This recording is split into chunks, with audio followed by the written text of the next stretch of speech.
ಈ ವಿಡಿಯೋದಲ್ಲಿ ಮಂಗಳೂರು ಶೈಲಿಯ ರವಾ ಫಿಶ್ ಫ್ರೈ ಹೇಗೆ ಮಾಡೋದಂತ ತೋರಿಸ್ತೀನಿ. ರವಾ ಫಿಶ್ ಫ್ರೈ ಹೊರಗಡೆಯಿಂದ ತುಂಬ ಕ್ರಿಸ್ಪಿ ಆಗಿರುತ್ತೆ, ಒಳಗಡೆಯಿಂದ ತುಂಬಾ ಸಾಫ್ಟ್ ಆಗಿರುತ್ತೆ. ತುಂಬ ಟೇಸ್ಟಿ ಫಿಶ್ ರೆಸಿಪಿ ಇದು. ಇಲ್ಲಿ ನಾನು Kashmiri chilli powder 5 tea spoon use ಮಾಡಿದ್ದೀನಿ. ಇದು ಕಲರ್ ಕೂಡ ಚೆನ್ನಾಗಿ ಕೊಡುತ್ತೆ, ಆಮೇಲೆ ಖಾರನೂ ಮೀಡಿಯಮ್ ಆಗಿರುತ್ತೆ.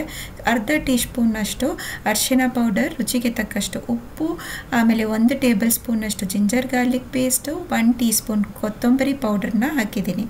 ಆಮೇಲೆ ಲೆಮನ್ ಸೈಜ್ನಷ್ಟು ಹುಳಿಯನ್ನು ಹಿಂಡ್ಬಿಟ್ಟು ಅದರ ರಸವನ್ನು ಇದಕ್ಕೆ ಹಾಕಿ ನಾವೀಗ ಮೀನಿಗೆ ಹಚ್ಕೋಬೇಕು.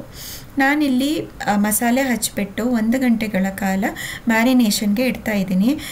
ಎಷ್ಟು ನೀವು ಮ್ಯಾರಿನೇಟ್ ಮಾಡ್ತಿರೋ ಅಷ್ಟು ಮೀನು ಮಸಾಲೆಯನ್ನು ಎಳ್ಕೊಳ್ಳುತ್ತೆ.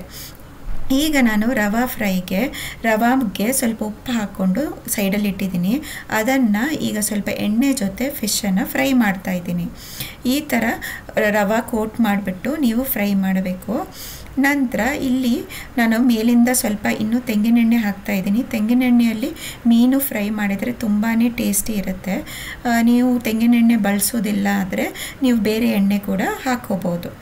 ಈಗ ಇದನ್ನು ಒಂದು 2 ನಿಮಿಷ ಒಂದು ಸೈಡು, ಇನ್ನೊಂದು ಸೈಡ್ 2 ನಿಮಿಷ ಫ್ರೈ ಮಾಡಬೇಕು.